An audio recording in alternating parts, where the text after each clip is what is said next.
Nice. Oh, it says I'm not LinkedIn approved. Okay. Go live anyway. Edit. Hold on. Bear with me 1 second, brother. Mm-hmm.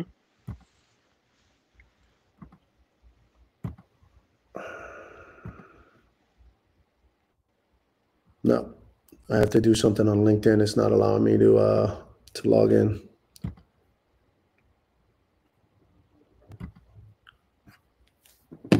Cool. All right, brother. So sorry about that. It's obviously it's a new technology for me, so it's one of those situations where I mess with it.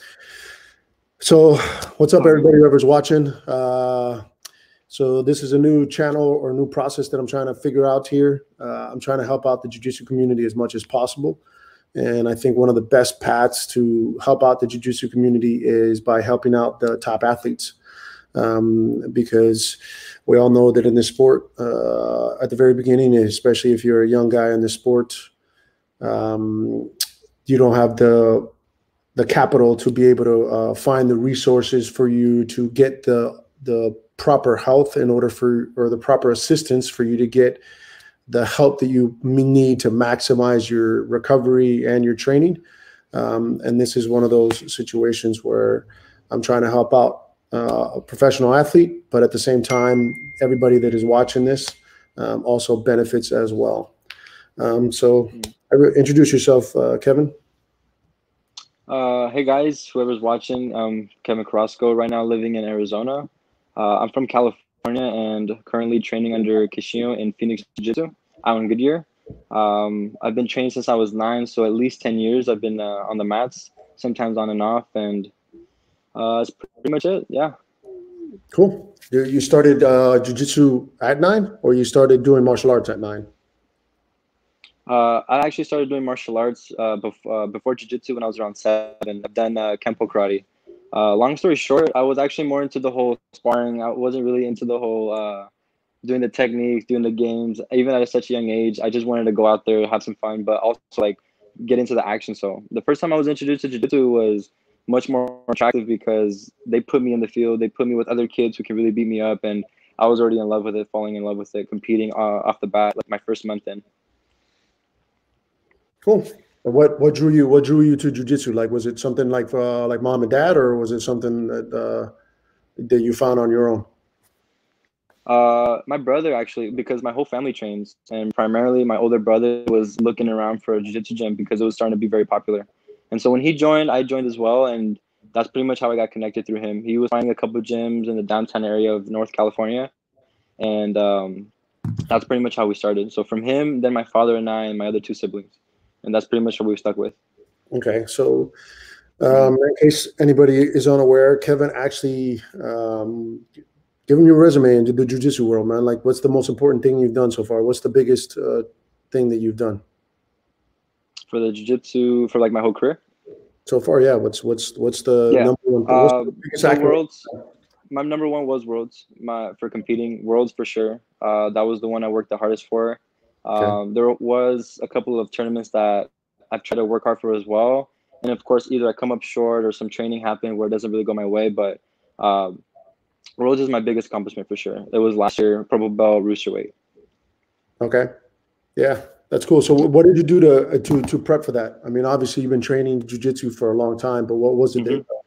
What was like the steps? Like, did you have like did you come up with like a timeline, or was it just kind of like random, like just train hard? What was the process? So based on, got you. So it's about a month for me, about a month prior to the competition day itself, where I already start to pick up a little bit of training, some days in, some days off, where it's double or singles. Starting to kind of eliminate my bad eating habits, of course, starting to clean up my act, get on a much more stricter schedule. The one where it becomes more intense is 2 weeks prior. That's where I start to kick it in the high gear. I train twice a day. I start getting to a much more stricter diet.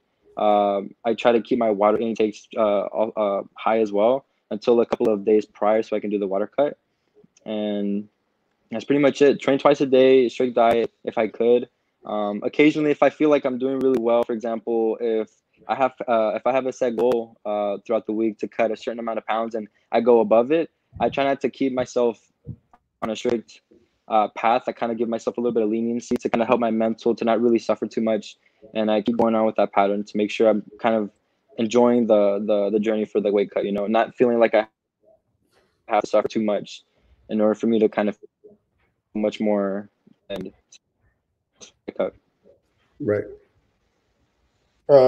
Okay, so what when you say weight cut, what's your weight cut? Because in jiu-jitsu, when you weight cut, it's like right then and there. You weigh in and you're competing within the hour. You know what I mean? So when you weight cut, what's the number?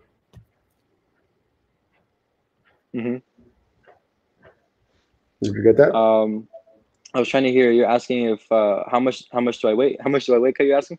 Yeah. What's the weight cut? Like you're obviously what you let me know what you filled out on the little intake form that I sent you was 25 pounds. 20 to 25 pounds. Last year when I did my world's weight cut, I was about 148.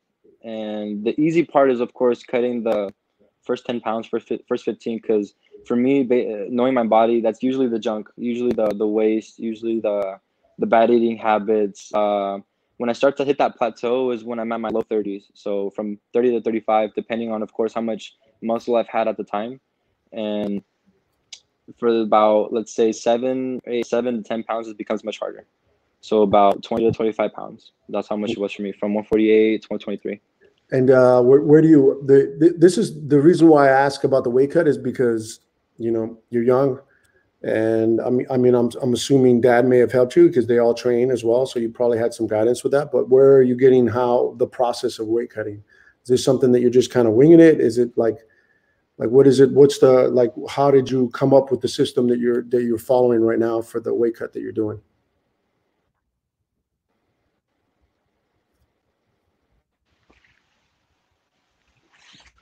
I was trying to hear. What was the last part? I'm sorry. Yeah, it's okay.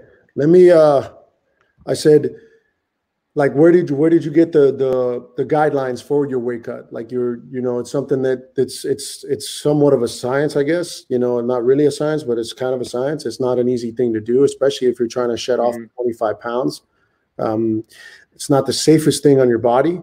So it's one of those things that, like, you know, you're young, obviously, you know, your body can take a little bit of the abuse, but we're thinking long term here. Like, what process or what guideline did you follow in order for you to do the process that you're doing?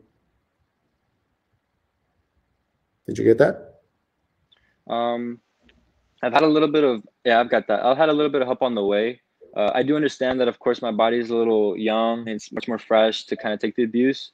And despite that age, I try not to look into that because eventually it won't be that easy. And eventually my body will kind of take the pain that I'm putting it through. So that's something I'm starting to lean a little bit less on. Like if I start try to go less too dramatic, 20, 25 pounds. And even if I do, at least if I go the right route. But when I did it last time, the kind of approach I was going with was very confusing at the time when I actually first started cutting because I wasn't very knowledgeable.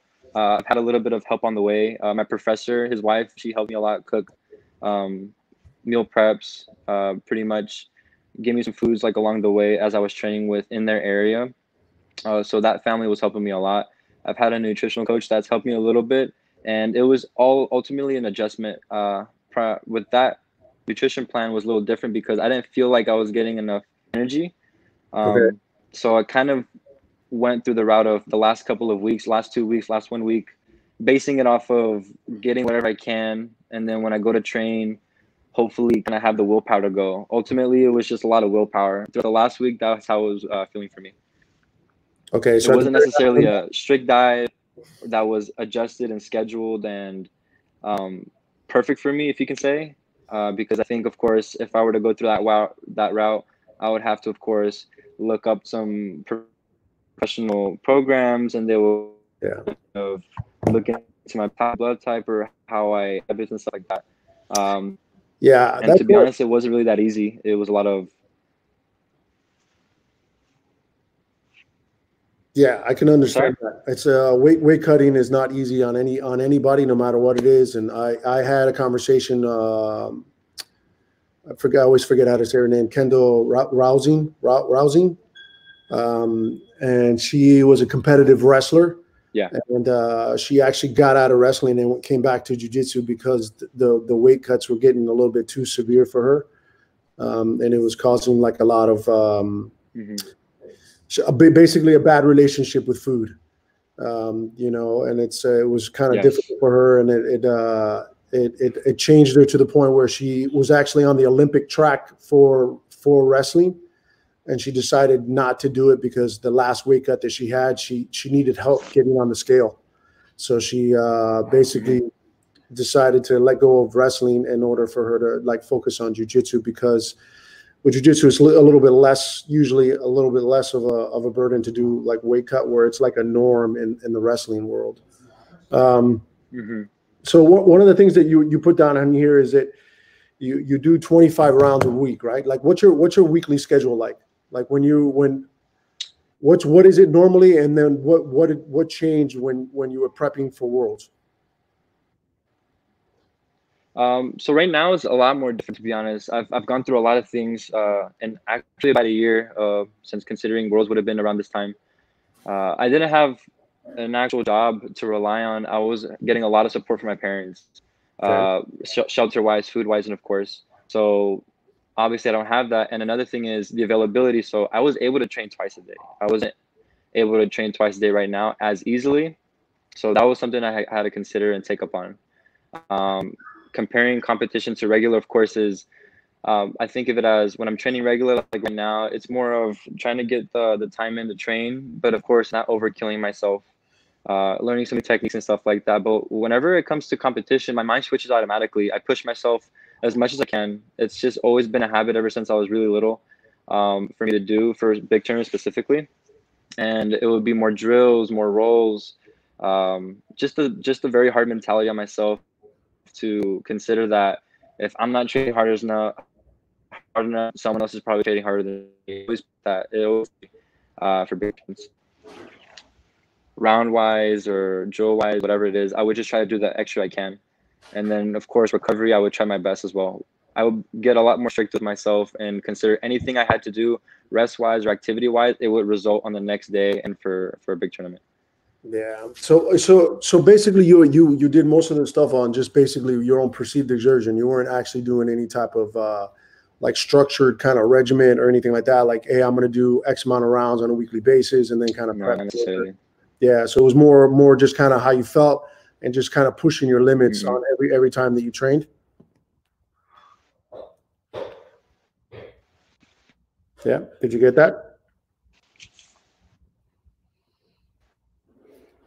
We got kind of crappy reception, man. Yeah, it was never come up with myself. It would be training, and then of course, yeah. No, sorry about that. It's okay. Can you hear me? Yeah. Yeah. For me, it was training in the morning, rest as much as I can in the afternoon, and then of course at night, training as well, and then rest. It would just be train, rest, eat the best I could. That was the closest thing I had to structure for about a week to two before Worlds. Okay.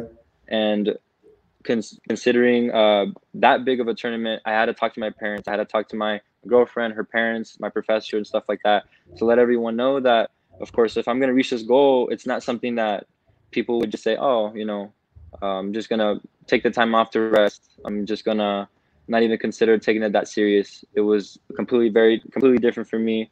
Any tournament like that, PANs and stuff like that, I would always start fixing up that schedule, try my best to train twice a day. Usually my rest time would be either on a Sunday or Saturday if I really needed it. And to be honest, if I had, I would go, or if I had willpower, I would go train more. Yeah. So one of the things to do, so that you start coming up with like a system for yourself. So one of the things that I would recommend for you to do is start tracking your resting heart rate. Your resting heart rate kind of dictates how you train the previous day when you take it in the morning. There's something called the HRV, which is heart variability. So basically, if you're sitting down and you stand up, the difference between what your heart does in that speed from sitting down and standing up, and that dictates kind of how your heart is actually kind of recovering. So what you can do is start like planning out, and obviously you're not going to do, you're going to do what worked last year. Obviously, what I would recommend for you to do is to do it for another competition, not Worlds, so that you can do like a test run for yourself and start coming up with like your own parameters for yourself. So one of the things you can do is you can buy yourself like one of the heart rate monitors that kind of goes around your chest. Okay. And what you want to do is create a spreadsheet, and you want to track on a daily basis like what your resting heart rate is in the morning, and you're going to start to see, because what you're going to do is you're going to kind of gauge it according to how hard you trained the day before. So since you're already doing like the rate of perceived exertion, basically you're kind of gauging it how you feel. What you want to try to do is come up with like a scale for yourself, like 1 to 20, and then see how you felt the day before, and then correlate it with how your heart rate is the very next day. And what that dictates is, in other words, if your normal resting heart rate, I'm just taking a number out of the air, let's say it's 50 beats per minute, whatever the number is, and you had like in your mind, you had an 18 day the day before, and your heart rate is elevated to, let's say, 80 when you do it in the morning, then that lets you know like, oh crap, man, my heart still hasn't recovered yet from the really hard training that I did yesterday. I need to kind of then take it somewhat, like take it back a little bit, not go quite as heavy on this one for that particular day, so that when the following day you then also have that resting heart rate back to normal, then you know, okay, I need to then push it back up to, closer to 20. Does that make sense? Okay. So those are little things that you can kind of start doing to kind of, because every situation is going to be different. How you slept, what you ate the day before, if you're caffeinated, there's a lot of little variables that go into play. So that's why I'm telling you to kind of, obviously you've already won Worlds. So I'm not telling you to kind of start a new system for Worlds, because it's something that you already know it works, because it already worked for you. But what I'm saying is that if I'm assuming you're going to compete at, like, say, Pans or something else, or something that's not nearly so like of course, high caliber, and start trying to learn like your body, like through numbers instead of like through feeling. Because like sometimes the feeling is a lie, because again, it goes back to your age a little bit. Is sometimes your mental here, and because of your youth, you're going to kind of overpower your body, and you're not listening to your body, because in your mind the harder is better, but in the long run harder isn't better. You want to work smarter.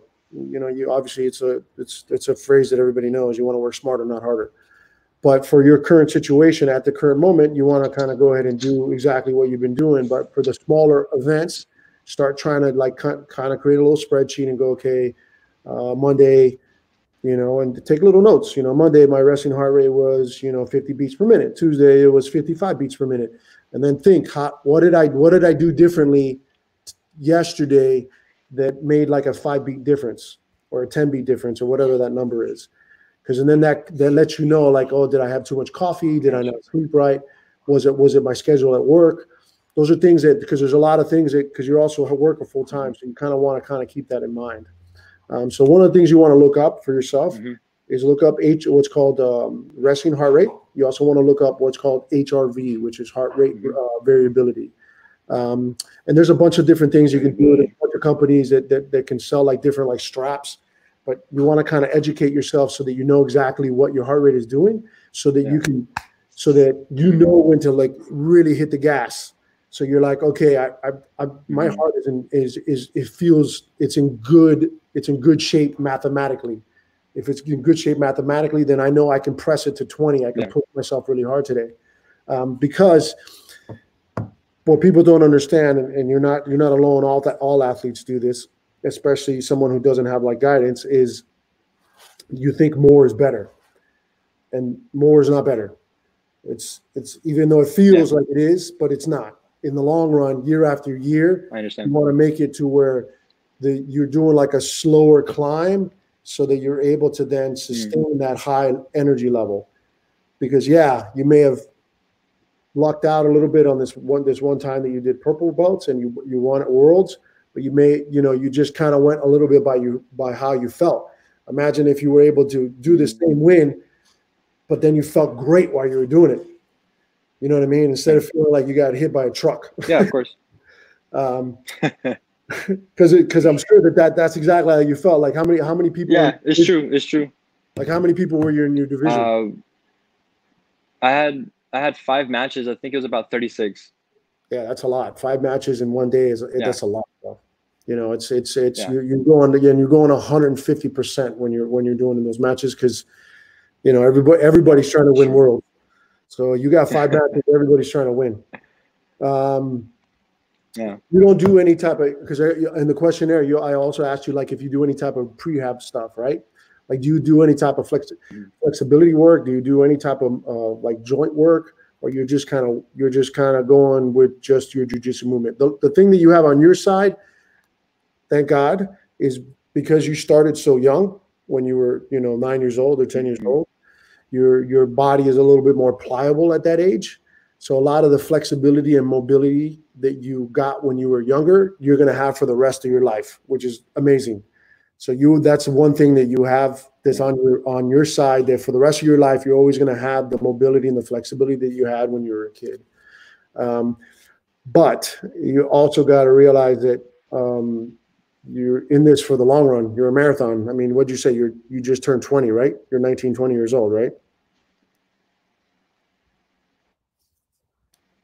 Yeah. Yeah. So figure you're going to get 20. I'll be 21 in July. Yeah. So figure you're probably going to get black belt within the next like 3 to 4 years. So you'll be like 24, and then you'll probably have like another 5 or 6 runs at black belt.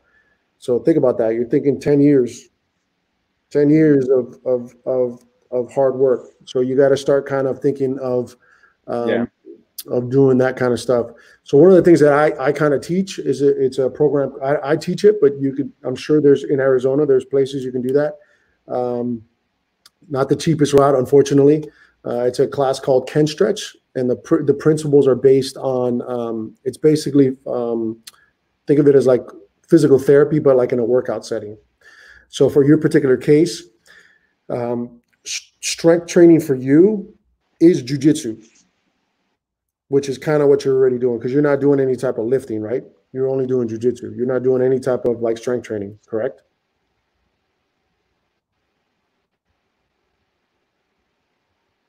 Yeah. Okay. What's the reasoning behind that? How come you don't do any type of strength training? Why in all honesty, it's just time availability, time management. Basically Monday through Friday, I'd wake up around the afternoon. I would get ready to train once or twice a day. Of course, basics and one advanced. Afterwards, I would either rest or go straight to work and have, of course, my dinner before. So right now, currently, I'm trying to think of it as sleep more than anything. At least if I cannot focus on going extra for jiu-jitsu, at least I can try sleep because I do know that about myself and I'm studying that a lot. For example, I didn't go to work last night because, of course, I had training in the morning, and I was just telling my girlfriend, for example, man, like I feel really good. Just for me, focusing on sleep, trying to manage sleep, trying to have a consistent schedule is key for me, right? Which is pretty much why, like I said, the training program, I wish I could have, of course, cardiovascular, anything I can do. I try to make the best of it, of course, but it's usually just time management for me, to be honest. If I had the time to go straight into a place where, like I said, I could go to the gym, but in all honesty, I don't trust myself enough to say, hey, I'm going to hit the weights, I'm going to bench press. Let's say I'm going to make my chest bigger, but what I believe is I want to get stronger, but in the right way. I don't want to just go and then think of it as, this is going to make me have a big difference. You know what I mean? Right. Which is if I had opportunity to go to like a CrossFit gym or, Yeah. Well, that's actually that's the direction I was headed. So you got to, unfortunately, because there's limited information in the jiu-jitsu world when it comes to lifting, is you don't want to lift for hypertrophy, which is muscle mass. You don't want to do that because the goal is jiu-jitsu. That's you're not trying to get a bigger chest to go to the beach. Your goal is to get power so that it translates to better jiu-jitsu. So one of the things that's a misconception is that you don't want to do CrossFit style work. You don't want to do bodybuilding style work. What you want to do is controlled power movements. So one of the things that, that you can start kind of implementing, and what I would do, again, it goes back to, you got to kind of cycle your systems. So you got to have like a system of like, okay, I'm going to try to get a little bit of power before I start prepping for some event. And if you do that, then you cycle how you're going to do it. And to be honest with you, twice, maybe a week, maybe sometimes once, depending on how hard you're training, is really all you need to do. And you need to do like major lifts. That's it. Mm-hmm. So don't overcomplicate it. You want to do just basic lifts, deadlift, squat, like bench, like overhead press. It's just 4 exercises. That's all you need to do. You're not in the business of trying to build muscle, because it's not only counterproductive, but it's also dangerous. Because when your muscles are sore, because in order for your muscle to get bigger, you're causing damage to the muscle. And when you cause damage to the muscle, it's in a weakened state. And our job is to basically try to break each other's joints. So if your muscle is in a weakened state and someone, gets you in a like a close arm bar, you run the risk of like hurting your shoulder because you did chest too hard. Does that make sense? Okay. Yeah, of course. Yeah. Okay. So those are things you want to do, which is why I recommend for your particular case and for any jiu-jitsu player, to be honest with you, is to do, it's called Ken stretch, K-I-N stretch, and it's basically joint strength training. So instead of doing, let's say you're doing like your chest, I'm going to give you like a visual here. So instead of doing your chest here and getting this muscle bigger, what you're doing is you're working on the shoulder joint so that the shoulder joint gets stronger. And if your shoulder joint is stronger, then it gives you that extra 1 or 2 milliseconds for you to either A, get out of it, or B, resist the tap, or whatever it may be. And once you get good at it, then what ends up happening is that then you start doing those exercises as like a warm-up to your lifts. So then you start coupling it together. Does that make sense? So you got to kind of like really think about how you like the programming. And it goes again, like what is it that you're doing on an annual basis? Like what competitions are you going to do? If Worlds is in, when is it? It's in June. No, right? No, it's in March. I always forget when Worlds is. Whatever it is. So let's say it's in June. You know that's the event that you're doing, so you're gonna not lift. May for Worlds. Yeah, it's in May, right? So you don't want to be lifting weights at that time. May. Yeah, that month of May, all you're doing is 100% jiu-jitsu because you're prepping for that event. But what you want to do is 3 months before that or 4 months before that, you may have a 2 or 3 month regimen where you're doing the Ken stretch stuff, you're doing weightlifting, you're basically eating additional calories for you to prep for your weight cut. Those are all preparatory for you to then go, okay, I'm 8 weeks out to Worlds. I'm gonna start tapering off all the additional auxiliary stuff, and I'm gonna start prepping for that weight cut down to Worlds.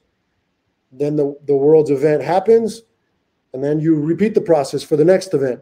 And what will end up happening is that you'll get 1 to 5% bigger, stronger, healthier, recover faster on an annual basis. Mm-hmm. So that year over year, so that as you're making the transition from purple belt to brown belt, from brown belt to black belt, by the time you get to black belt, you have like an annual thing that 8 weeks out or 6 weeks out or 4 weeks out, whatever that works for you in order for you to prep that event. Does that make sense? Gotcha. Yeah, of course. Yeah. Gotcha. Yeah. So what is you have a full-time job though, right? As well. Yeah. I do. Tell me about that. Like what's your schedule, brother? No, sorry.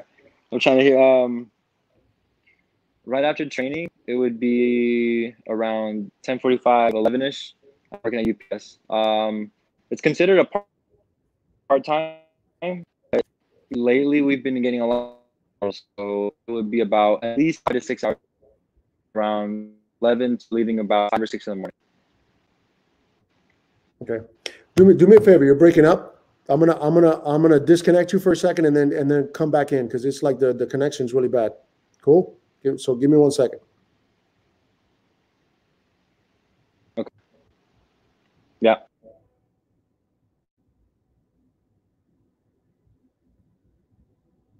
What's up, guys? So we're having technical difficulties. He's having problems hearing me, and vice versa.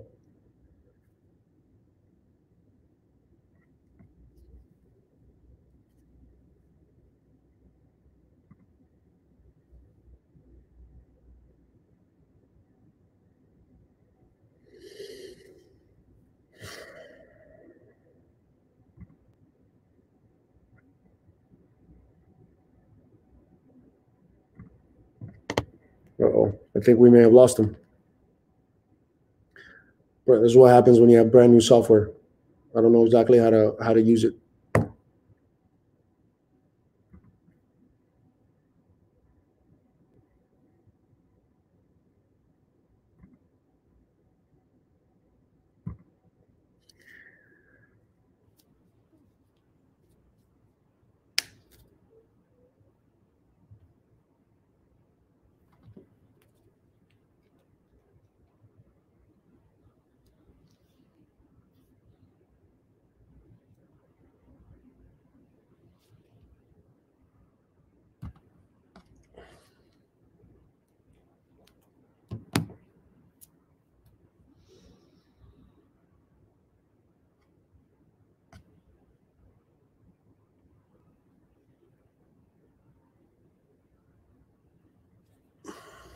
Sorry, guys.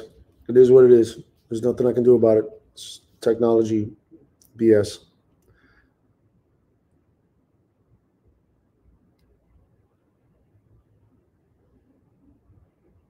I'm telling them to go to the link again, so bear with me, guys.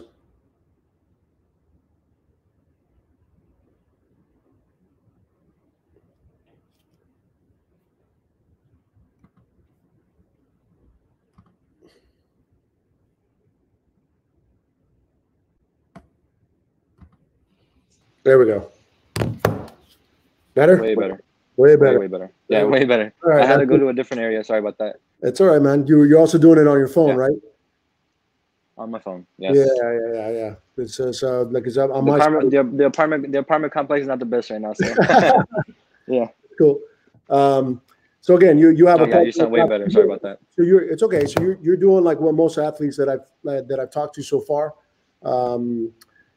which is you teach the kids program, you train yourself, and then you have either you go to school or you're doing like a part-time job to obviously have some source of income. Exactly. Yeah. Yeah, exactly.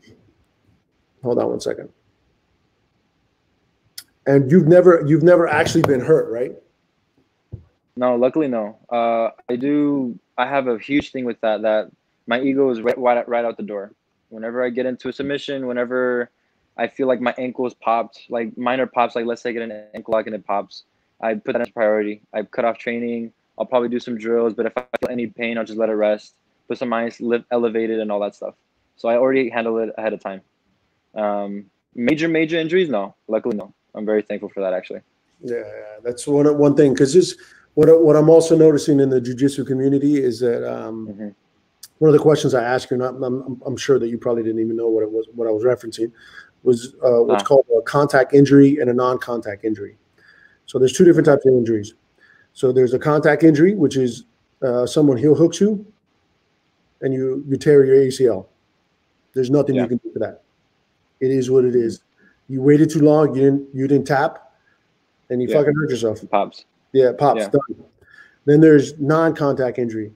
So non-contact injury is, I personally call it, that's like the technical term of it. I call it, I think it's repetitive motion, which means that because jiu-jitsu is very similar, and I'm not sure what your game is, but you probably have like a similar style that you go in the same direction all the time. It's either left or it's either right. It's either De La Hiva, it's Barabola, whatever it may be. What ends up happening is that through the repetition of that actual motion over and over and over and over and over and over again, over time, what ends up happening is that your body starts to conform to that repetition. The only problem with that is that repetition then causes imbalances within the body. Those imbalances then start causing discomfort.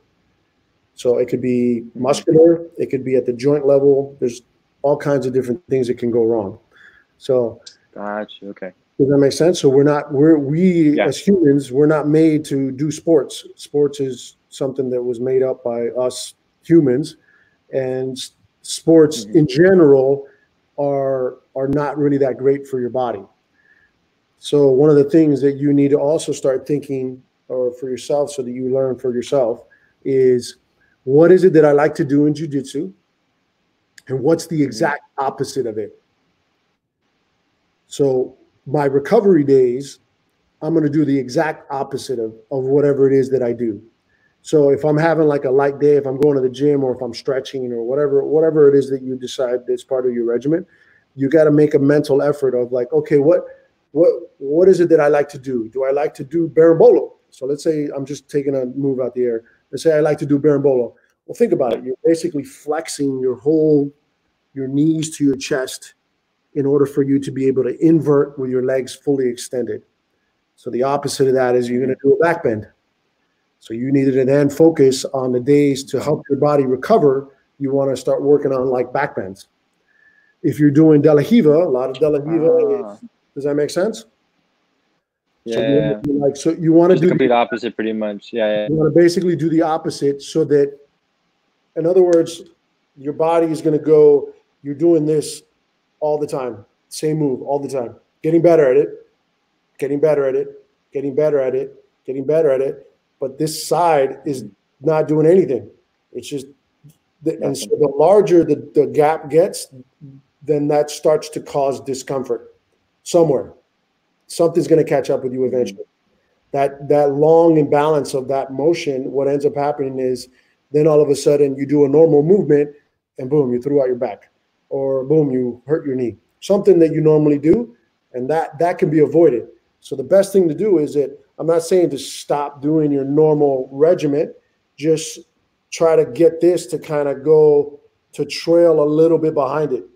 So you're not going to obviously match it at the same amount of speed, because you're not going to do the exact opposite as much as you do the actual jiu-jitsu, because that's why you're good at that move, because you put in tons of hours in your particular style of jiu-jitsu.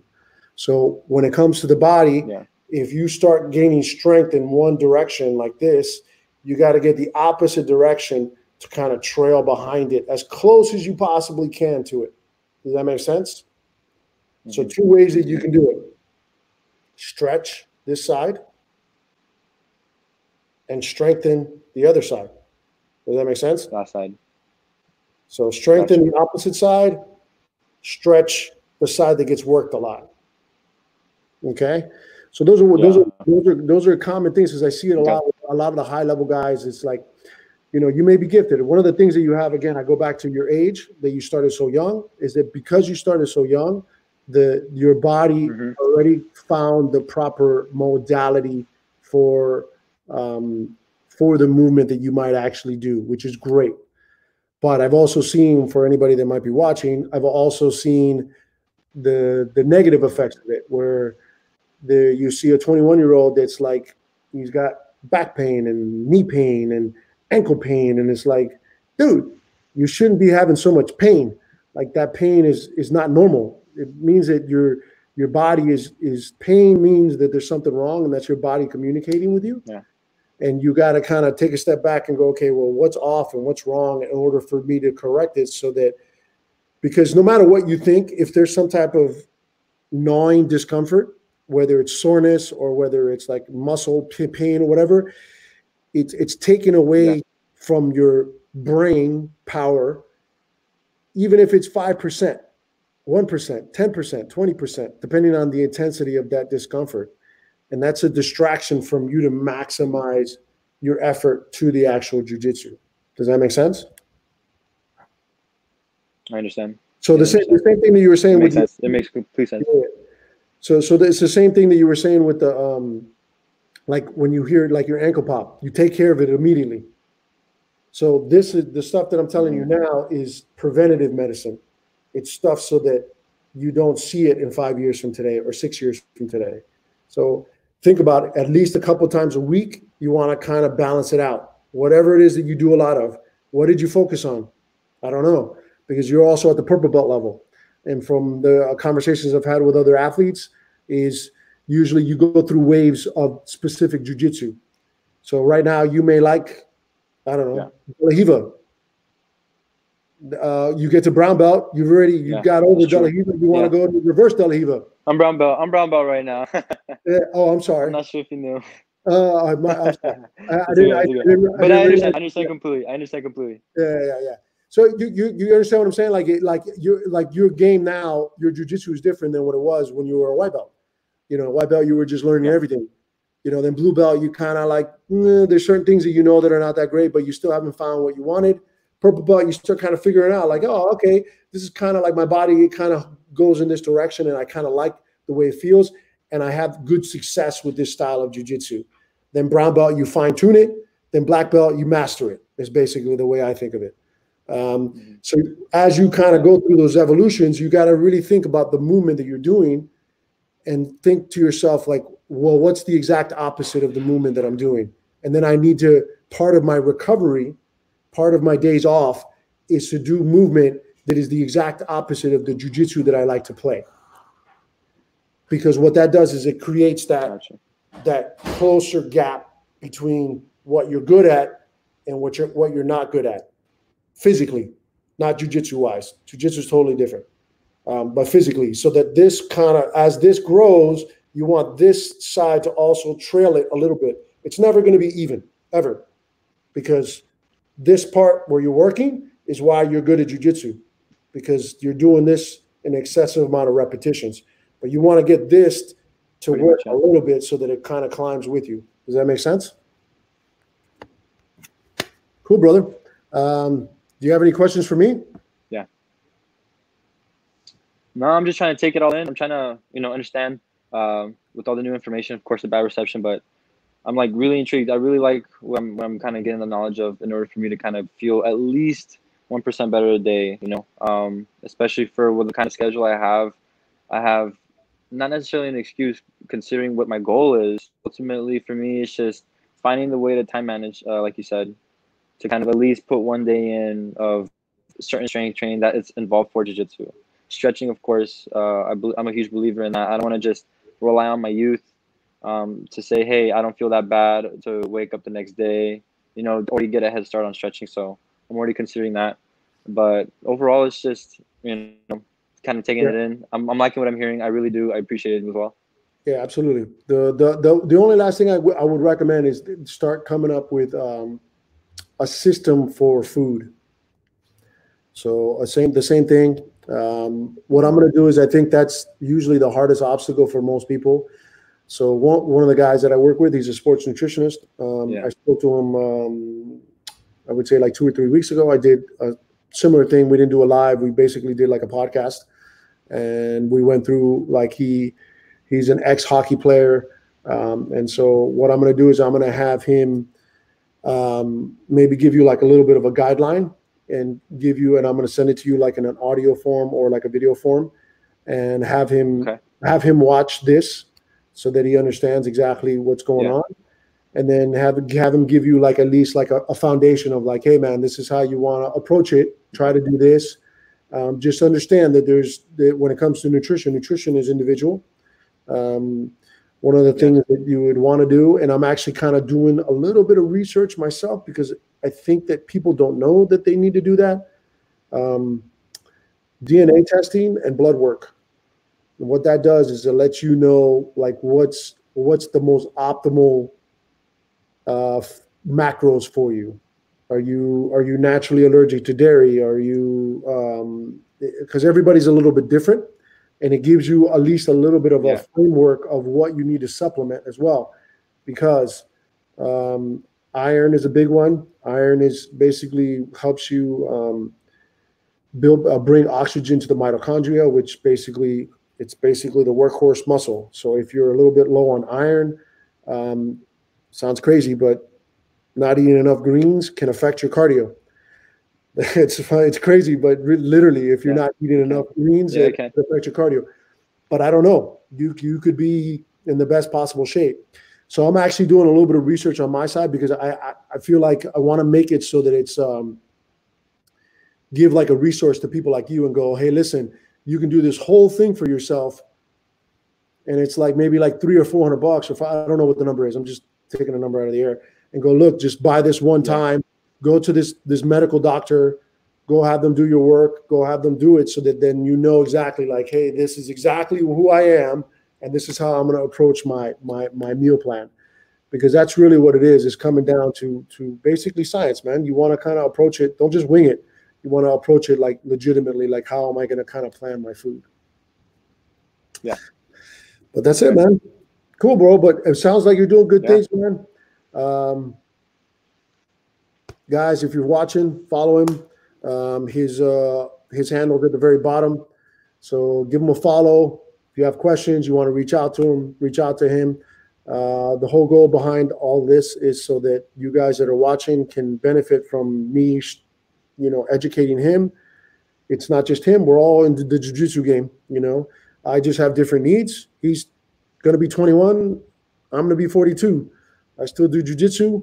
My needs are going to be different than his. So that's one of those things that you got to understand, that you always want to approach this in an individual basis and don't just wing it, because winging it is going to get you hurt. Winging it is not going to get you the success you want. If you want to go out there and be the monster that everybody wants to be, you got to put in the work, and it's like studying, and you got to study yourself. All right, guys. Thanks so much. Yeah. Thank you.